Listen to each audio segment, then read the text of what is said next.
So hello everyone, welcome to डीटीस creative channel. तो आज फाइनली क्लास 12 सीबीएसई के इकोनॉमिक स्टूडेंट्स के लिए इस चैनल पे पहला वीडियो मैं लाया हूँ, जो कि होने वाला है aggregate demand and aggregate supply. यानी कि एक छोटा सा पार्ट जो कि टॉपिक है determination of income and employment topic. यानी कि इससे आपको 12 मार्क्स का वेटेज आता है क्लास 12 बोर्ड्स पे। ज्यादा वेटेज है इसी चैप्टर का बाकी के कंपेयर में। और ज्यादातर स्टूडेंट्स लोग बोलते हैं कि ये चैप्टर उन लोगों को थोड़ा सा हार्ड लगता है, सारे स्टूडेंट्स को नहीं लेकिन ज्यादातर स्टूडेंट्स बोलते हैं, क्योंकि आई गेस इसमें ग्राफ एंड यहाँ पे आपका न्यूमेरिकल ज्यादा है इसलिए। लेकिन मैं कोशिश करूंगा इजी टू अंडरस्टैंडेबल वे पे आप सभी को समझाने के लिए, ठीक है। और आज के जो पहला पार्ट है, इस पार्ट पे मैं कंप्लीट करवाने वाला हूँ कि एडीएन एस का मतलब क्या है, देन शेड्यूल का मतलब क्या है और कर्व का मतलब क्या है। और बाकी का जो पार्ट रह जाएगा वो मैं अगले 2-3 वीडियो में कंप्लीट कर दूंगा, ठीक है। तो सबसे पहले आज कम स्टार्ट करते हैं अभी कि एडीएन एस का मतलब क्या है। सबसे पहले आता है एग्रीगेट डिमांड पे। देखो, एग्रीगेट डिमांड समझने से पहले ना हमको समझना होगा डिमांड का मतलब क्या है। हमने तो ऐसे 11th पे पढ़ा ही है, एक बार फिर से मैं रिकॉल कर देता हूँ एक एग्जांपल से। सपोज आपको डेयरी मिल्क चॉकलेट खाना बहुत ज्यादा पसंद है और डेयरी मिल्क चॉकलेट के बहुत सारे वेरिएंट्स है। 10 रुपए का आपको मिलता है, 20 रुपए का आपको मिलता है, आपको 50 का मिलता है, 98 का मिलता है। अब पहले 100 का मिलता था, अब 98 का हो गया। फिर मिलता है 210 का सिल्क सिल्क, ठीक है। अब आपको डेयरी मिल्क चॉकलेट खाना पसंद है, इसका मतलब ये नहीं कि आप हमेशा 210 रुपए का ही खरीदोगे, आप हमेशा 50 रुपए का ही खरीदोगे। आपको खरीदने से पहले ना देखना होगा कि जेब में आपके पास कितना पैसा है। अगर बात की बात, अगर आपके पॉकेट में 15 रुपए है, तब आप जा सकते हो 10 रुपए खरीदने के लिए। अगर आपके पास 30 रुपए है तो आप जा सकते हो 20 रुपए का खरीदने के लिए। अगर आपके पास 100 रुपए है तो आप 50 रुपए का खरीद सकते हो, ठीक है। तो इसी सिचुएशन को कहते हैं डिमांड। जब आपके पास पैसा हो कुछ खरीदने के लिए और आप जा रहे हो खरीदने के लिए, ठीक है। देखो, जैसे कि 10 रुपए अभी मेरे पास है, 15 रुपए और मैं जा रहा हूँ 10 रुपए का एक चॉकलेट खाने, तो इसी पर्टिकुलर सिचुएशन को कहते हैं डिमांड। जब आपके पास पैसा हो उसको खरीदने के लिए और आप रेडी हो उसको खरीदने के लिए भी। सिर्फ पैसा होना ही नहीं, आपको खरीदने के लिए एक मन भी होना चाहिए कि हाँ मेरे पास पैसा है, मैं खरीदूंगा, मैं इसको खाऊंगा ही खाऊंगा। तो इसी सिचुएशन को कहते हैं इंडिविजुअल डिमांड। अब जब हम एज ए होल इकोनॉमी का डिमांड देखते हैं, क्योंकि देखो डिमांड मैंने ऐसे बोला कि चॉकलेट का एग्जांपल लिया, बट पूरे सारे लोगों का बहुत चीजों का डिमांड रहता है। इट्स नॉट अकाउंटेबल और मैं इसे नहीं हिसाब से बोल सकूंगा कि लोगों को क्या क्या डिमांड है क्या नहीं।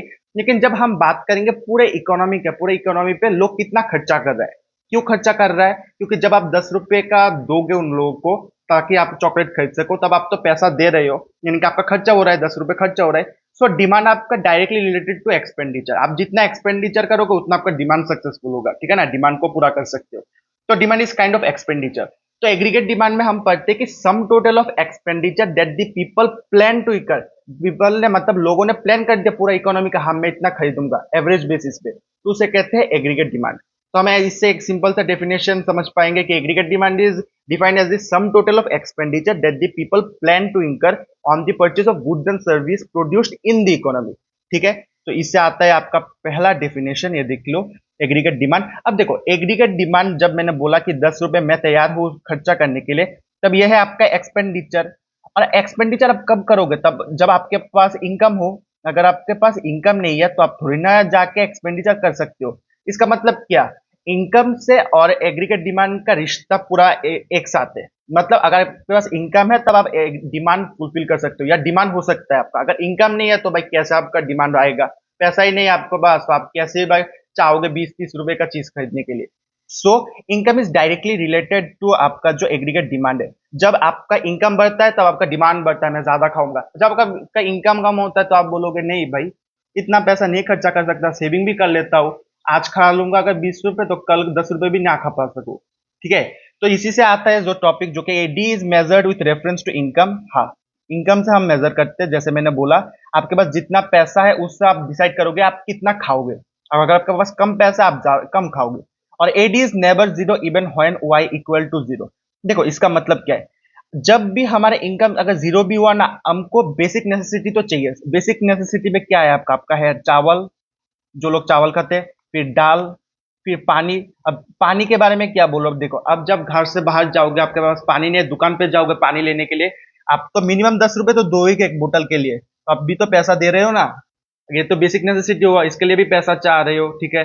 तो इसका मतलब है जब आप कुछ आपका जो बेसिक नेसेसिटी है, बेसिक नेसेसिटी है उसको खरीदने के लिए आप ये नहीं देखोगे कि आपके पॉकेट में कितना पैसा है। अगर आपके पास पैसा भी नहीं, आप ज्यादातर केस में लोग क्या करते हैं, लोन ले लेते हैं। लोग बोलते हैं ना कि मेरे पास इतना पैसा नहीं है, मैं लोन ले लेता हूँ। लेकिन बहुत लोग बाद में वो पछताते हैं कि भाई इंटरेस्ट नहीं दे पाया, प्रिंसिपल अमाउंट भी नहीं दे पाया। वो तो बात की बात, ठीक है। देखो, मतलब आपको नॉर्मल नेसेसिटी खरीदने के लिए आपको मिनिमम पैसा चाहिए। अगर पैसा नहीं है, आप फिर भी खरीदोगे कैसे, लोन लेने के बाद भी। अगर आपके पास पॉकेट में 0 रुपीज भी है, आप किसी से उधार भी ले लोगे कि भैया मैं आपको बाद में पैसा दूंगा, आप मेरे को ये दे दीजिए, आप किताब में लिख दीजिए, मैं मंथ के लास्ट में जाके दे दूंगा। तो इसका मतलब क्या, जब भी आपका इनकम अगर जीरो भी हुआ तब भी आप खर्चा कर रहे हो। अगर खर्चा नहीं करोगे तो मरी जाओगे। वो ना खर्चा करने से क्या है ना। तो इसी को कहते हैं, इसको ऑटोनोमस कंजम्पशन भी कहते हैं। मतलब वो कंजम्पशन जो होता है अगर आपके पास पैसा नहीं भी है, कम भी हो या एकदम जीरो भी हो, तब भी हम खाते हैं, तो उसे कहते हैं ऑटोनोमस कंजम्पशन। तो ई से कहते हैं कंजम्पशन, सी को डिनोट करते हैं हम कंजम्पशन से, कंजम्पशन, और सी बार से हम डिनोट करते हैं ऑटोनोमस कंजम्पशन से, ऑटोनोमस। ठीक है। तो सी ऑटोनोमस कंजम्पशन इसे हम कहते हैं। तो ये गया दूसरा टॉपिक। तो हमने क्या क्या पढ़ा, पहले हम पढ़ा डिमांड के बारे में, फिर हमने पढ़ा एग्रीगेट डिमांड के बारे में, फिर हमने पढ़ा कि जब हमारा इनकम जो कि है वाई, इनकम हम डिनोट करते हैं वाई से, जब आपका इनकम होता है जीरो तब भी आप कुछ ना कुछ खर्चा करते हो, उसे कहते हैं autonomous consumption in order to survive in this world. ठीक है। तो ये गया दूसरा टॉपिक। अभी क्या कर रहा हूं मैं, अब देखो ये जो एग्रीगेट डिमांड है ना, एग्रीगेट डिमांड के कुछ कंपोनेंट्स भी है। मैंने तो बोला ऐसे, मैंने खुद के बारे में बोला, मैंने एग्जांपल दिया जो लोग खाते हैं, जो नॉर्मल सिटीजन यानी कि वही आम लोग, आम जनता खाते हैं या कंज्यूम करते हैं, उसे कहते हैं हाउस होल्ड कंजम्पशन। ठीक है। यानी कि the consumption which is done by the house hold यानी कि नॉर्मल सिटीजन। तो इसे हम कहते हैं, सी से डिनोट करते हैं, इसे कहते हैं हाउस होल्ड कंजम्पशन। फिर आता है इन्वेस्टमेंट। ठीक है। फिर आता है इन्वेस्टमेंट। इन्वेस्टमेंट कौन करता है, प्रोड्यूसर्स। किस पे करता है, कैपिटल खरीदने में, ज्यादातर किस में, कैपिटल खरीदने में। ये हो सकता है वर्किंग कैपिटल, हो सकता है आपका लॉन्ग टर्म कैपिटल। ठीक है। तो investment are those which is expended, अरे क्या मैं बोल रहा हूँ, सॉरी, इन, अरे क्या बोल रहा हूँ भाई बार बार। इन्वेस्टमेंट का मतलब है वो एक्सपेंडिचर जो प्रोड्यूसर करता है in order to purchase any goods for their production process, इसे कहते हैं हम इन्वेस्टमेंट। और थ्रू आउट द चैप्टर, ठीक है, ज्यादातर किसे हम सी प्लस आई पकड़ेंगे, इसे आई डिनोट करते हैं इन्वेस्टमेंट को। इसे हम कांस्टेंट पकड़ते हैं। ठीक है। इसे कांस्टेंट मतलब अगर जो फिगर हमने दिया वो थ्रू आउट द प्राइस में हम सेम ही रखेंगे। ठीक है। तो ये है पहला केस। मैं फिर से एक बार दे देता हूं। देखो, यहाँ पे कंपोनेंट्स के बारे में जब हम बात करते हैं ना, तब हम कंपोनेंट तीन प्रकार के हैं। ठीक है। तीन तीन प्रकार के मैं थ्री यहाँ पे डिनोट करता हूँ, जिसमें से पहला है आपका टू सेक्टर मॉडल, दूसरा है आपका थ्री सेक्टर मॉडल, और तीसरा है आपका open market, open economy, open market नहीं सॉरी, ओपन इकोनॉमी या एग्रीगेट डिमांड का कंपोनेंट एज ए होल हम बात करते हैं। ठीक है। तो पहला पार्ट मैंने बोल दिया कि पहला पार्ट में क्या होता है, कंजम्पशन प्लस इन्वेस्टमेंट, जहां पे दो सेक्टर है। अब तीसरे सेक्टर में क्या आता है, देखो, कंजम्पशन, कंजम्पशन सी प्लस आई। अब तीसरा आता है आपका गवर्नमेंट एक्सपेंडिचर। तीसरा आपका आता है गवर्नमेंट एक्सपेंडिचर। गवर्नमेंट एक्सपेंडिचर क्या, गवर्नमेंट एक्सपेंडिचर मतलब वो खर्चा जो गवर्नमेंट करता है हम जैसे जनता के लिए, ऑब्वियसली जनता के लिए करेगा, जनता ने वोट दिया तो जनता के लिए करेगा। कैसे, देखो एक दो एग्जांपल बोलता हूं, जैसे कि सोशल वेलफेयर स्कीम्स, देन आपका आता है जो कि military expenses. These are the expenses which are done by the government but for the people. Military पर अगर एक्सपेंस नहीं किया तो कब का भाई कब्जा हो जाता देश फिर से। और चौथा ये है थ्री सेक्टर। ठीक है। इसे कहते हैं three sector economy, three sector economy, यानी कि यहाँ पे है नॉर्मल हाउस होल्ड कंजम्पशन, फिर है investment made by the producers, and G है गवर्नमेंट एक्सपेंडिचर। अब देखो, अब जब हम बात करते हैं फोर्थ सेक्टर या ओपन इकोनॉमी, तो हम पकड़ते हैं नेट नेट एक्सपोर्ट्स भी। नेट एक्सपोर्ट का मतलब क्या है, इंपोर्ट माइनस एक्सपोर्ट। ठीक है। तो इसे कहता है ओपन इकोनॉमी, ओपन इकोनॉमी। लेकिन हमारा जो बुक है उसमें बोला गया है ये दोनों दो चीज के बारे में, जो कि है आपका private house hold consumption and producer investment. तो हम बाकी के जो दो पार्ट है वो बात नहीं करेंगे। ठीक है। Consumption plus investment. लेकिन एक बात है, अगर क्वेश्चन में आपको पूछ लिया गया एग्जाम पे कि आपको बोलो कि कंपोनेंट्स ऑफ एग्रीगेट डिमांड क्या है, तब आप चारों लिखोगे, consumption, that is house hold consumption expenditure, producer investment expenditure, government expenditure and net export. लेकिन अगर आपको बोला टू सेक्टर के लिए, तब आप लिखोगे सिर्फ consumption expenditure plus investment expenditure. Three sector बोला तो consumption expenditure plus producer investment, plus government expenditure, ठीक है। और अगर ओपन तो बोला, जैसे कि मैंने बोला कंपोनेंट्स ऑफ एडी, तब आप पूरा दिन लिख दोगे, ठीक है। तो इससे गया आपका दो टॉपिक कंपोनेंट्स, ये देखो आपका डेफिनेशन। कंपोनेंट्स ऑफ एडी, देखो components of AD, household consumption expenditure, producer investment expenditure हमेशा कांस्टेंट रहता है थ्रू आउट द चैप्टर, जैसे सीबीएसई ने एनसीईआरटी बुक में लिखा है। फिर गवर्नमेंट एक्सपेंडिचर, देन है net export, then two sector economy ये है consumption plus investment, three sector ये है consumption plus investment plus government, और ओपन सेक्टर क्या है consumption plus investment plus government plus net export. Okay, तो ये गया हमारा दूसरा टॉपिक कंपोनेंट्स ऑफ एडी। अब आते हैं एडी स्केड्यूल पे, ठीक है। एडी स्केड्यूल, अब देखो मैं यहाँ पे ग्राफ बनाता हूँ, ठीक है, नॉट ग्राफ जैसे कि टेबुलर रिप्रेजेंटेशन करता हूँ। एक चीज है, पहले मैं लेता हूँ यहाँ पे income, Y for income, then आपका मिलता है aggregate demand, not aggregate demand, consumption, फिर आपका इन्वेस्टमेंट, क्योंकि भाई एडी, जब देखो जब मैं जीरो इनकम जीरो है, पहले ले लेता हूँ केस जीरो, फिर ले लेता हूँ केस 20, फिर ले लेता हूँ केस 40, फिर ले लेता हूँ केस 60, ठीक है। ये चार केस ले लेता हूँ। तो देखो जब पैसा जीरो है तब भी मैं कंज्यूम कर रहा हूं, मैंने बोला अगर नहीं किया तो भाई मर जाओगे। मैंने पकड़ लिया कि 30, फिर मैंने लिया 20 के केस में 35, 40 के केस में 40, 60 के केस में 45, ठीक है। थोड़ा हिंदी कमजोर है भाई। पर इन्वेस्टमेंट में थ्रू आउट दी चैप्टर 10 लूंगा, मैंने 10 पकड़ा और ये कंस्टेंट है तो हर केस में 10 ही रहेगा, ठीक है। It will not increase, it will not increase. और एडी का है क्या है, aggregate demand is consumption plus investment, तो 30 प्लस 10 इज 40, 35 प्लस 10 इज 45, 50, 55, ठीक है।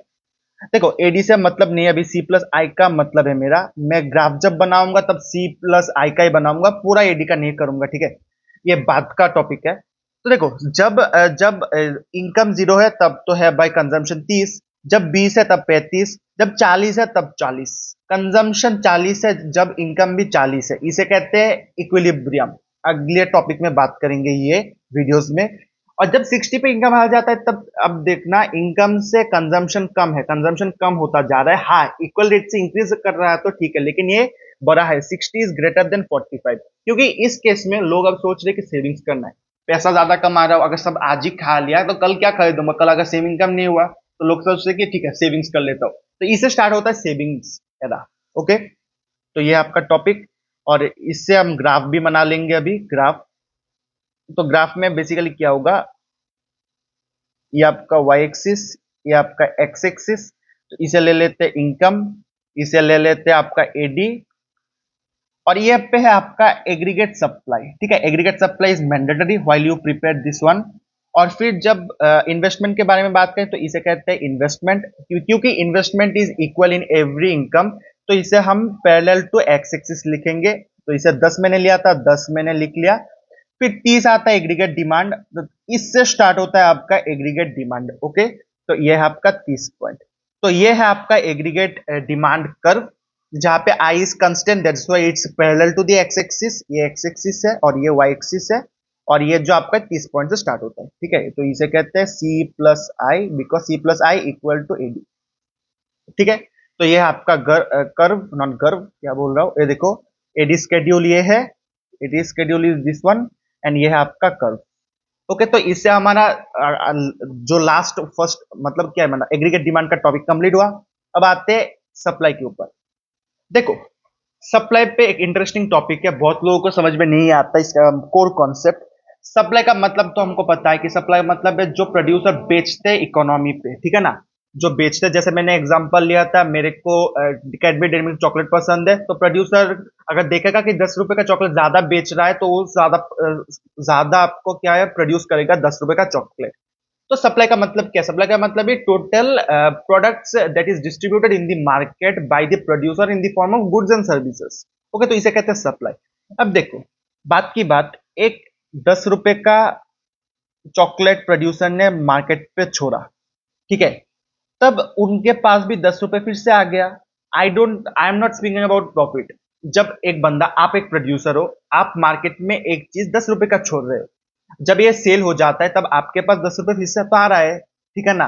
मैंने प्रॉफिट के बारे में बात नहीं करूंगा, मैं सिर्फ नॉर्मल एमआरपी के बारे में बात करूंगा। तो ये जो 10 रुपए है ये आपका तो इनकम हुआ ना, ये जो 10 रुपए है आपका तो इनकम हुआ, मतलब आपने सेल करने का फिर से आपके पास पैसा आ गया।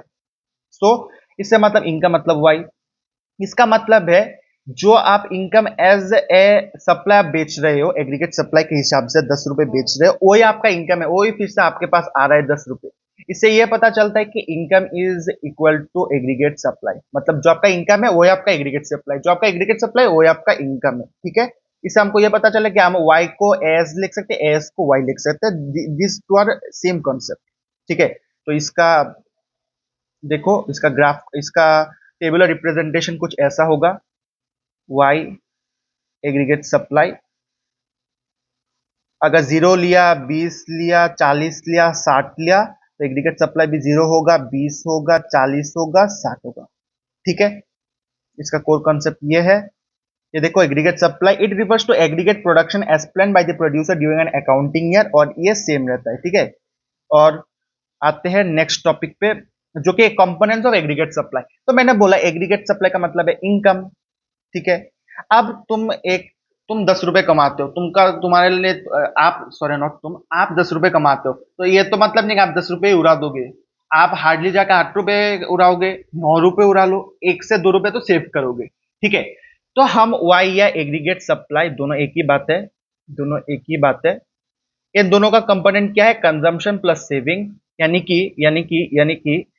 यानी कि अगर आपके पास है 10 रुपीज, अरे आपके पास है 10 रुपीज, तब आप, मैं अगर होता तो मैं 8 रुपीज सेव करता, और eight sorry sorry not 8 rupee consume करता और 2 रुपया सेव करता। तो इन दोनों को प्लस करो तो आ गया आपका इनकम। ठीक ना, और income is what, income is आपका एग्रीगेट सप्लाई। तो दे आर डायरेक्टली और indirectly related to each other.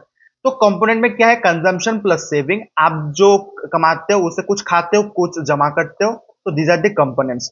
और मैं यहाँ पे ग्राफ करके दिखा देता हूँ, ग्राफ देखो, एग्रीगेट सप्लाई का गर्व ये है, ऐसे होगा, और यहाँ पे आपका होगा इनकम, और यहाँ पे आपका आपका एग्रीगेट सप्लाई, और it's positively related to each other. तो ये है आपका कंजम्पशन प्लस सेविंग। तो इससे हमारा टॉपिक कंप्लीट होता है आज का, जो मैंने बोला था एग्रीगेट सप्लाई एग्रीगेट डिमांड। ठीक है, तो मैं फिर से एक बार रिकॉल करवा देता हूँ। एग्रीगेट डिमांड का मतलब है जो पूरा इकोनॉमी पे लोग डिमांड कर रहे हैं, लोग जो एक्सपेंडिचर एज एक्सपेंडिचर रेडी है खर्चा करने के लिए, उसे कहते हैं aggregate demand as a whole economy. Aggregate supply मतलब income is, it is a part of income only, जो पैसा बेच रहे हो आ रहा है। एग्रीगेट सप्लाई का मतलब है जो एक प्रोड्यूसर बेच रहा है, बेचने के बाद तो फिर से पैसा आ ही रहा है ना, ठीक है ना। तो that means aggregate supply is related to income, and income के कंपोनेंट्स कितना है, कंजम्पशन प्लस सेविंग। तो इसी से पार्ट पूरा कंप्लीट हो जा रहा है हमारा। आई होप पहला वीडियो क्लास 12 का अच्छा ही लगा होगा। ऐसे ही और वीडियो के लिए भाई लोग DT Square चैनल को सब्सक्राइब कर लेना। Thank you.